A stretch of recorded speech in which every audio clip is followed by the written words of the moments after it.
Hello everyone and welcome back to another episode of Officer Training School. My name is Joshua Joushi Howard and today we're going to be going over Gaunt Ghosts.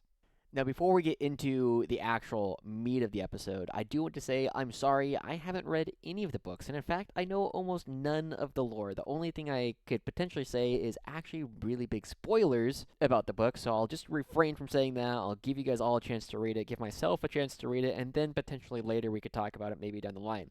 For now, suffice it to say that Larkin and I have a love-hate relationship. Sometimes I love him, but most of the time I hate him. In our last episode about Tempested Scions, there was a very popular comment that was requesting Gaunt's Ghost, and I was a little bit surprised that it was as popular as it was because this has been a unit that has been a staple of competitive guard lists pretty much since the Index came out. However, the fact that it was such a popular comment clearly says that a lot of people see this unit and they aren't exactly sure how to use it. So today, we're going to be going over the basics of the Ghost, using them for secondary scoring, the fact that they can give orders in the movement phase, screening, orders and stratagems to make them the most effective, and a number of tips and tricks about this unit because there are a number of odd rule interactions and a couple of cool things you can do with this unit in order to make sure that it is very effective.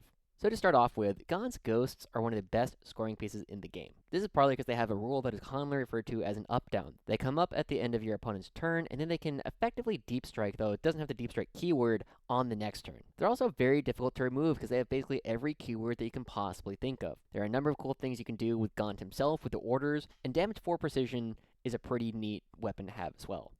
But perhaps the biggest thing that Gaunt's Ghosts do for your army is they allow your army to focus on other things. In card game terms, Gaunt's Ghost is very much a card that you can play that you can do it every single turn. It's not going to have the biggest effect in the world most of those turns, but the fact that you can do it every single time, it makes it a very valuable unit. Now, I personally like putting Gaunt's Ghost in my list relatively early on, but they are definitely not an auto-include, and we'll talk a little bit more about other things that fulfill similar roles to Gaunt's Ghost in a lot of ways later on in this episode. However, at the time that this episode was written, 8 of the 15 lists that guard players have taken to 4-1 records or better in GT play did include Gaunt's Ghosts. It is worth noting that this was higher on the January data slate than it was on the April data slate, and we'll get into that a little bit more later. So to start off with, let's go ahead and talk about the rule that Gaunt's Ghosts have as an ability, Covert Stealth Team. Now, there are a couple key distinctions about Gaunt's Ghost version of this rule that are not true of everything. The first one is that Covert Stealth Team does not put the Ghost back into strategic reserves like some other units like Votan Bikes and Space Marine Bikes. This means that when you go second in a game, after your opponent has taken the top of turn 1, if you pick the unit up at the end of their first turn, you do in fact you must bring them back at the bottom of the turn. So Gaunt's Ghosts do have a little bit more value sometimes in games where you're going second because it allows you to score some very difficult to score secondaries on turn 1. Next, let's talk about some of the keywords that they have. Whenever I talk about Gaunt's Ghost and I talk to my opponent, the first thing that I tell them is, these are Gaunt's Ghosts, they have an up-down, and pretty much every keyword that you can think of, they probably have it. It's Lone Op and Stealth, Fights First, Infiltrators, Precision Melee, Precision Range, the Pistol keyword, and the Assault keyword. The most important ones of these are, of course, Lone Up and Stealth are very, very good for your ability to stay alive. They also always have the benefit of cover from range attacks. But two of the lesser known ones are the Pistol does allow Gaunt himself, as long as he is alive, to do an action while engaged. It says you're not eligible to shoot or to charge, but if you're not charging and you are in an existing combat, you can still do it. And because you fight first, especially against a lot of chaff units, you are going to be doing quite a bit of damage to them then. So it's a good keyword to keep in mind. Second one is Assault. This means you can advance and do actions. It doesn't come up all that often, but it is something worth noting. One of the biggest benefits of Gaunt's Ghosts is the fact that they are a constant threat for scoring. Whereas most armies have a couple of units that can deep strike and they're cheap and they're throwaway, they're really only active threats on turns 2 and 3. This is part of why the Calidus Assassin, who has a similar rule, is very powerful. However, Ghosts are active every single turn of the game, including turn number 1 if you go second. And just as we kind of touched on in our Tempested Scions video, one of the things that reinforcements with Scions is very powerful because you continue to have deep strike threats on turns 4 and 5. Gaunt's does a very similar thing. Later on in the game, as people's armies start to dwindle, you're going to open up massive holes on the other side of the board, such that Gaunt's Ghost will have more and more freedom to go after some secondaries that might be harder later on in the game. With that in mind, here are a bunch of secondaries that Gaunt Ghosts are really good at scoring. They're obviously very good at a lot of the action ones, like deploy teleport homer and investigate signals, because they're not necessarily contributing a lot of damage to your army.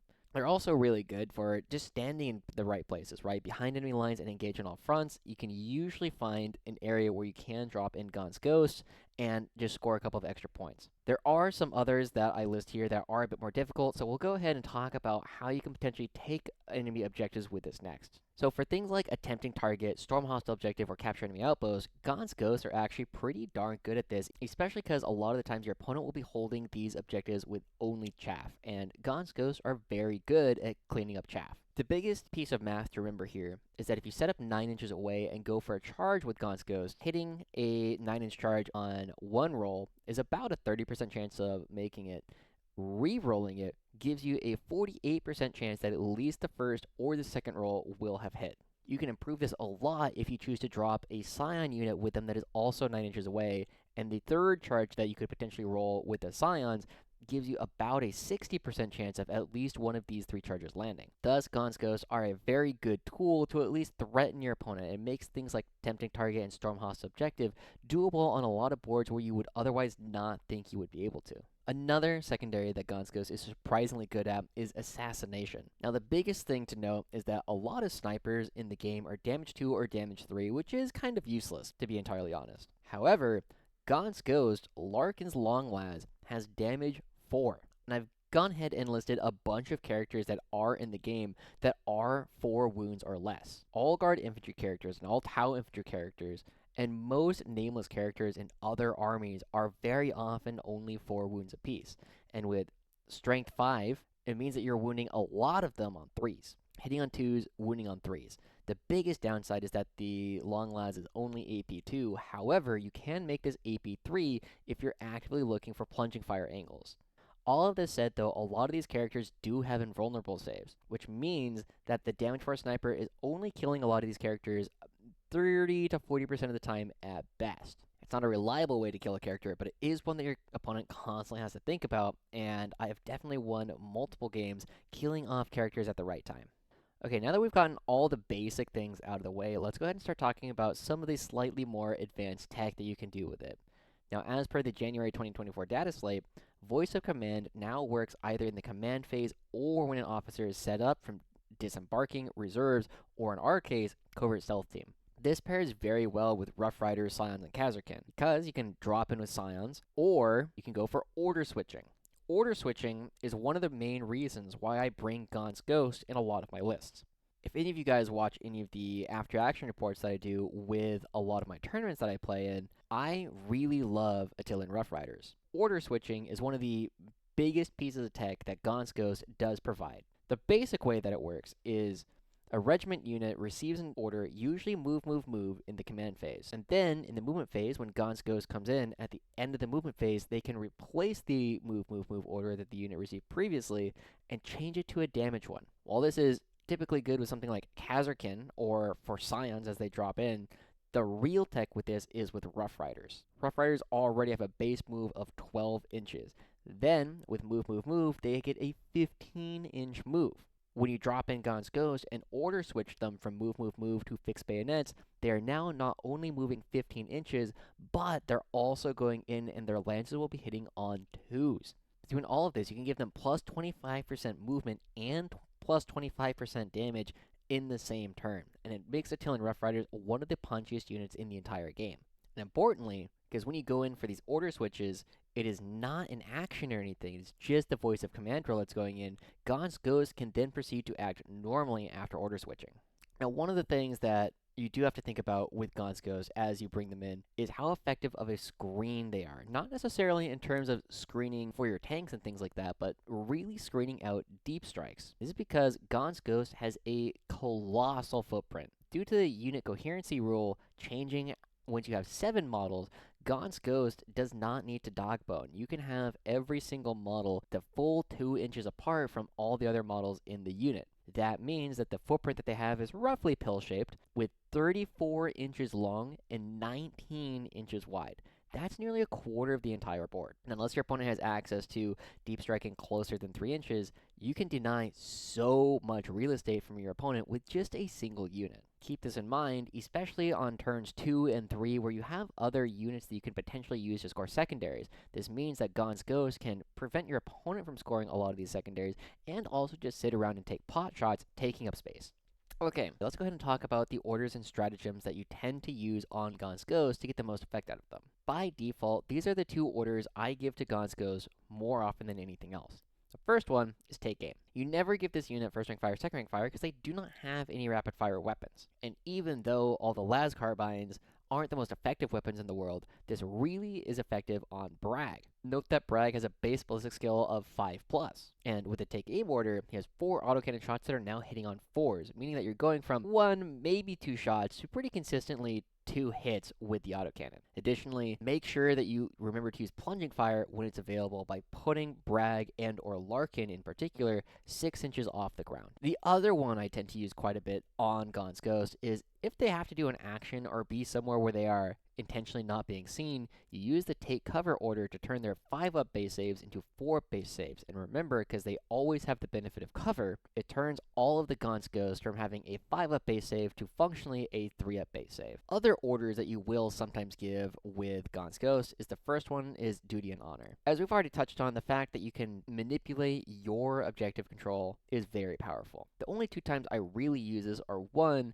if Gaunt Ghost has been charged on an objective and I have enough models that I can actually flip the objective. The other time that I will sometimes consider using it, if I am dropping Gaunt Ghost with the intention of trying to score a tempting target, storm hostile objective, or capture enemy outpost, because this will allow me to need to kill fewer models on the charge because suddenly the unit is 12 OC instead of 6 OC.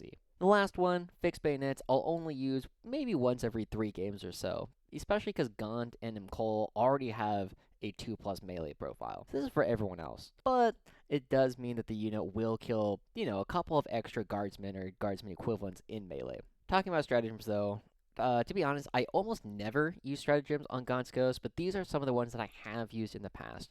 First one is grenade, and at this point, if you've been watching all of these guides, you're probably a little bit sick of this, but I need to hammer this in for everyone. If your unit has grenades, it is way more powerful because it's going to be able to do about 3 mortal wounds to something at some point in the game. Gaunt Ghost is a unit that does have grenades. However, we have to remember that grenades has an 8-inch range, and Deep Strike comes in 9 inches away, so it's not the primary thing that you need to be taking out with Gaunt Ghost, but it does come up from time to time. The other one is Inspired Command, and you really only use this to give duty and honor in your opponent's command phase to potentially deny a couple of objectives, or if they'll draw a secondary and you're like, this tempting target is way more difficult to take away from me if I have 12 OC instead of 6 OC. An important note here is Gaunt Ghosts are not regiment. This means that some of our most powerful stratagems and reinforcements and fields of fire are not things that we can use on this unit, nor do they benefit from fields of fire. Note that fields of fire says that every regiment model gets to get the bonus AP. Alright, let's talk about some of the tips and tricks that make Gaunt Ghosts really good. The first one is the infiltrate redeploy strategy.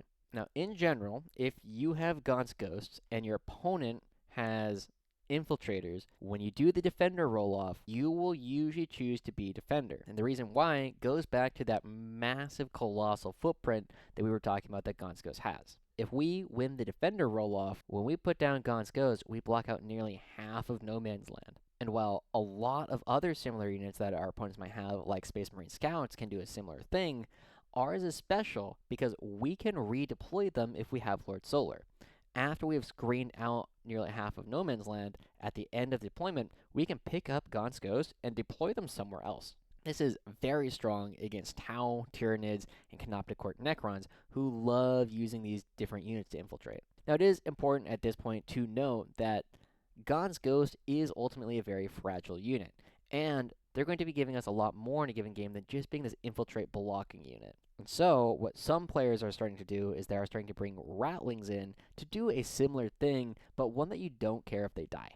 The next tip and trick I want to give y'all is the fact that Gaunt is not attached. This is a very important distinction and one that I learned fairly recently thanks to David Purcell. Because Gaunt is not an attached character, you are allowed to allocate attacks to Gaunt first. The biggest time that this is useful is if attacks coming in are high AP. And while remember that Gaunt Ghosts with the take cover are fairly resilient with a 3-up save in cover, there are going to be things where we would not get a save on. And because Gaunt has a 5-up invulnerable save, sometimes you can keep an extra guy alive by allocating attacks to Gaunt first and rolling those saves. Next, Precision cannot be used to attack Gaunt, since Precision only allows you to allocate wounds to attached characters, which Gaunt is not. So there will be times when your opponent is trying to score Assassinate where you can deny it from them because Precision does not work against this character. Next, the order in which Gaunt Ghost models survive kind of matters, with the exception of Ron and Korbeck. They're probably cool characters in the books, but I haven't read them, so screw them, I guess. In general, you're going to try and keep one of Bragg, Larkin, and Cole alive last. You kind of have to decide this based on what you think is most threatening in the game. By default, you generally want Bragg to be the last one alive most of the time, because his gun is the best all-purpose gun. It has more shots than anything else, it's damage 3, it has 48-inch range, and as long as anyone in the unit is alive, you can do a lot of the rest of the things that the unit wants to do. However, Larkin with the damage first sniper, we've already touched on how useful this can be, so sometimes if you're trying to pick off characters, Larkin can be more valuable. Also, Cole has the assault keyword and the best melee in the unit. So there are going to be times where you just need to kill a couple chaff members, and this is a fantastic way to do that. If you keep Cole and Gaunt alive, it will help out in some small handful of games. But you really just need to decide which one of these models is the most valuable so that you can keep them alive the entire game. With that in mind, let's talk a little bit about setup placement. Once you've decided which one of these models is the one that you want to live the longest, you generally want to put that one on objectives and in corners, such that they are the last one that you're going to be picking up. Also, you can spread them out in long lines when the unit is safe, and there are ways, especially with low numbers of attacks, that you can entirely prevent your opponent from coming in. There are times as well, if you string your unit out to the maximum, where you can keep the unit alive and prevent your opponent from consolidating into you. Okay, I've mentioned this a couple of times throughout the course of this video already, but plunging fire is a really, really niche rule that is very powerful with Gaunt Ghosts. However, it is very terrain dependent. In my experience, I mostly play on Games Workshop terrain and player plays in the past, and it comes up a lot. A lot of Games Workshop terrain sets will have at least one place where there is a tall ruin that you can put Bragg and Larkin on. I'm also told by some players in the UK, shout out to Mike Askey, that you are able to put guys on top of the thick walls because they just fit up there. And that means that Bragg and Larkin in particular can get the extra plunging fire from there as well. This means that against pretty much every vehicle in the game, all mounted units, and most infantry most of the time, you can get a bonus AP against these targets. And going from AP 1 to AP 2 is a really nice bonus because it means you functionally have AP, and the AP 3 sniper will put almost any character that has an invulnerable save on that invul save. The other important thing is if you are 6 inches off the ground, you're functionally immune from charges by mounted units. It also means that a lot of infantry units are going to have to get onto the second floor because engagement range is 5 inches vertical, but it's measured 5 inches from their base. Now, I have seen discussions about how many victory points Gaunt Ghosts are worth, and it's honestly not that simple. The first question is, are you playing fixed or tactical? In tactical, Gaunt Ghosts are obviously very useful, but the only time that they're particularly useful in fixed objectives is if you're going to play Teleport Homer. Otherwise, you can kind of use them as just pot shots or screens for the rest of your army. In tactical, the way that I like to think about the game is over the course of 5 turns, I'm going to see up to 11 cards with 2 per turn and then 1 reroll throughout the game. Now, assuming every card is worth 5 points, and it's not, but it's a good shorthand, it means that you can fail to score 3 of these tactical cards, and Gaunt Ghost can oftentimes help you score multiple of these cards throughout the course of the game. But in general, you're going to have to weigh, do I want to score these points now? Do I want Gaunt Ghost to be alive for a later objective that is potentially worth more? And if I throw Gaunt Ghost away now to score this, does it mean that I can score more points later by putting other units in the right positions or by doing more damage to my opponent? Now, with all of this said, if I have the opportunity to score 8 points by dropping Gaunt's Ghost and doing something with them in one turn, I usually will. However, the only real times that this comes up as a significant scenario is 1, if I draw a capture enemy outpost and I think I can take it from my opponent, or 2, I happen to draw behind enemy lines and deploy Teleport Homer in the same turn. And then I can drop Gaunt's Ghost, deploy a Homer, and be behind enemy lines all at the same time. Now, with all of this said, should you be bringing Gaunt's Ghosts? And ultimately, it's going to depend a lot on your playstyle, the meta that you're playing in, and the rest of your list. If damage for precision is very valuable, potentially you're playing into a lot of Canoptic Core Necrons, and being able to shoot off the characters from the Wraiths suddenly makes your game a lot easier, Gaunt's Ghosts become a little bit more valuable. Additionally, if you're playing a low unit count, say you're playing a lot of Lehman Russes, Gaunt's Ghosts are suddenly more valuable because they give you tactical flexibility that your list might not otherwise bring. However, in some lists, you only need to bring part of what Gaunt's Ghost would do for you. The first one is if you really just need something to stand in front of you on turn 1 to hold back the melee, Rattlings can do that at only 60 points. While this is an uncommon answer in the competitive meta, you do see it pop up from time to time. One of the reasons why Gaunt's Ghosts were way more popular on the January data slate than the April data slate is the fact that Scions have gone down in price. And Scions, with the reinforcement stratagem, aren't quite as good as Gaunt's Ghost, but they do more damage, and they can be threats on turns 4 and 5. However, there are going to be lists where you have too many things that you're potentially trying to reinforce, where you do not have the CP to do it on your Scions. Suddenly, this becomes a very playable strategy with Gaunt's Ghost because they do not have that option, and therefore they aren't competing for the reinforcements command points. Overall, though, the more board control you have, the less important it is to bring Gaunt's Ghost in your list. I know in particular, Paul Clifton, who I've referenced several times, plays a very heavy melee guard pressure list, and he has so much of his army chilling in no man's land in his opponent's side of the board, where you don't really need Gaunt's Ghost at that point because your entire army is already going to be in all the places where Gaunt's Ghost would potentially drop down. So, they are a very powerful unit. I would recommend getting them. However, they aren't necessarily mandatory in anything that you're trying to do. So hopefully you've learned a thing or two about playing Gaunt's Ghosts. I know when I was doing the research necessary in order to actually make this video, I learned a couple of tips and tricks about this unit that I did not know beforehand. And hopefully something you've learned in this video is something that you can take into your own games.